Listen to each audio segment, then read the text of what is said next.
Hello and welcome to another episode of Monte's Matchups, and we are still in the throes of Stage 1, Week 2 currently, and we're coming up on what is probably going to be the best matchup of this week, and potentially one of the best matchups of this stage, depending on if these teams live up to their hype, and that is, of course, going to be the match between the Vancouver Titans and the San Francisco Shock.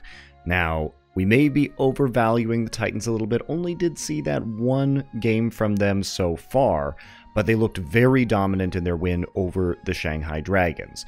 There are certain things that we have to take into account, such as the fact that, of course, Gamsu had just joined the Dragons a few days earlier. It was his first match with the team.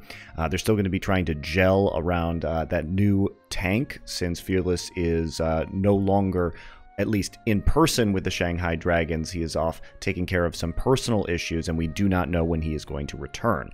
But I think we can surmise that if Shanghai is going to go ahead and trade for Gamsu, they assume that that's not going to be anytime soon. The next weeks will be a really big test for Shanghai, but Vancouver did get a little bit of a weaker of an opponent. For those of you who don't know a lot about the Vancouver Titans, they were formerly a roster in Korean Contenders that won Contender Season 2 in 2018 under the name of RUNAWAY. They were then signed by the expansion team, the Titans, and they've been sort of waiting to play. But this is going to be a team that is very well versed in the GOATS meta, is going to be very comfortable playing the triple tank and triple support, and that gives them an advantage coming in. Moreover, they brought their entire roster as a unit, so the established synergy is already there. And if you think this is going to be a team like Paris that may not fare as well out of a GOATS meta in the future, well, I think you got another thing coming, because these guys are going to be well-rounded throughout the whole year. We've seen amazing plays all the way back to when I was casting Apex in Korea, so Apex Season 1, Season 2. If he wants to send his team to the finals, looks like they're going to have to wait, though, as Bumper goes down in this push. Probably going to get stalled out. Oh, a five-man Earthshatter, though. They're going to give the Nano boost. Kaiser! He gets two. The Eye of the Kaiser. Can they get it the rest of the way, though? It's got a long way to go. It's a team fight. It's a team wipe. Yeah, They got everyone. Can they get it? Oh my Kaiser gosh, might RUNAWAY, have had one of the rolling. biggest plays in the tournament. Tracer's there, though. It's not over just yet. It's so close. There's the sound barrier. They use it to try to win this next fight decisively. The finals on the line right now. LW Blue fighting for their lives, and RUNAWAY so close to going from promotion matches to the grand finals.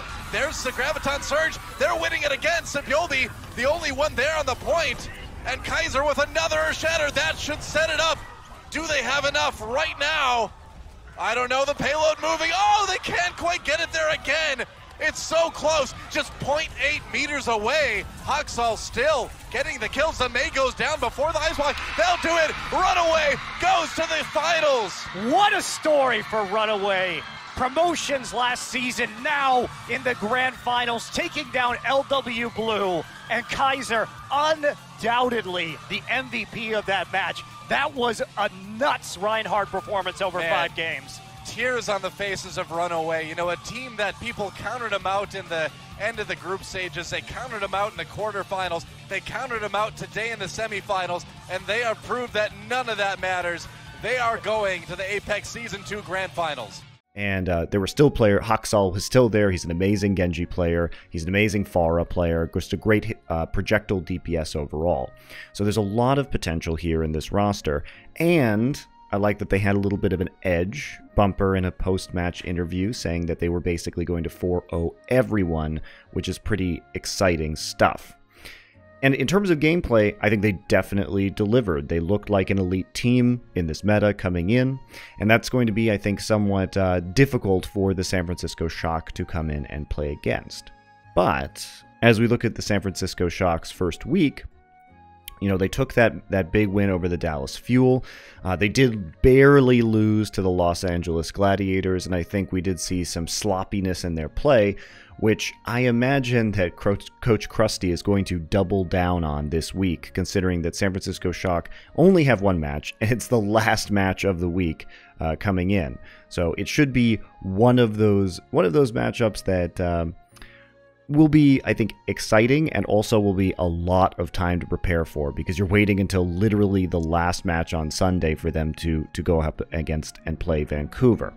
Now, we will see a little bit of a preview of Vancouver before this match when they play the Guangzhou Charge the day before, so we could see less preparation for the Titans coming in just because they have to play a match on Saturday as well as on Sunday. San Francisco will be dialed in on this match, however. Now, as we look at San Francisco Shock's chances, it's important to consider the map pool. The map pool is Busan, Kings Row, Volskaya, and Route 66. And what's great about this, if you're a Shock fan, is all of these maps are ones that the San Francisco Shock can run multiple DPSs on, which I think is one of their great strengths in this meta, not only playing GOATs, but also being able to flex onto many DPS heroes, and every single one of these maps you can run 2, 3, 4 DPSs on at certain times, which is super, super exciting. Now, the other thing that's very exciting if you're a Shock fan is that this match is going to be the return of Violet. And by return, I mean the debut in Overwatch League, but the return of Violet as a player overall. Violet is a flex support player that is insanely good. This is an excellent off-season roster addition over here for the San Francisco Shock. But there are some teams that run Tracer, especially on Busan as a map. So I would not be surprised to see Striker come out and try and get some playtime on Busan, just because he is such a dominant Tracer player, arguably the best Tracer player in the league, and it sort of sucks that we haven't been able to see him yet. But if you want a situation where a Tracer player can clutch things out, we've seen the Guangzhou Charge, for example, run a lot of Tracer with Hotba. Of course, Hotba can flex back to the D.Va, and we don't know if we're going to be able to see Striker do the same thing, but I think as a one-off on a control map, there is a possibility that we see Striker starting in this matchup. Also, I think it just adds more looks and more depth, and could surprise Vancouver coming out of the gate if they're not anticipating an elite level Tracer player randomly showing up in the first map of the series. And Busan's great for Tracer because it has so many wide open flanking routes on this control map. That's why you do see a lot of Sombra, a lot of Hammond, a lot of Tracer coming into play there. But overall, I think this is really a fantastic map pool for San Francisco, and it might even give them an advantage.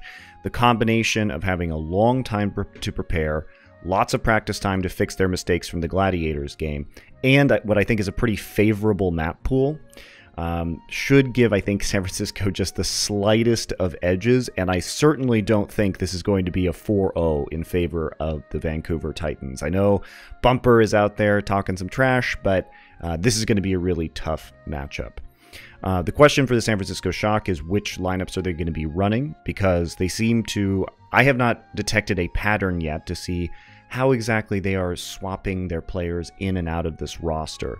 It does seem like, we do see Rascal when they need a Pharah player coming in.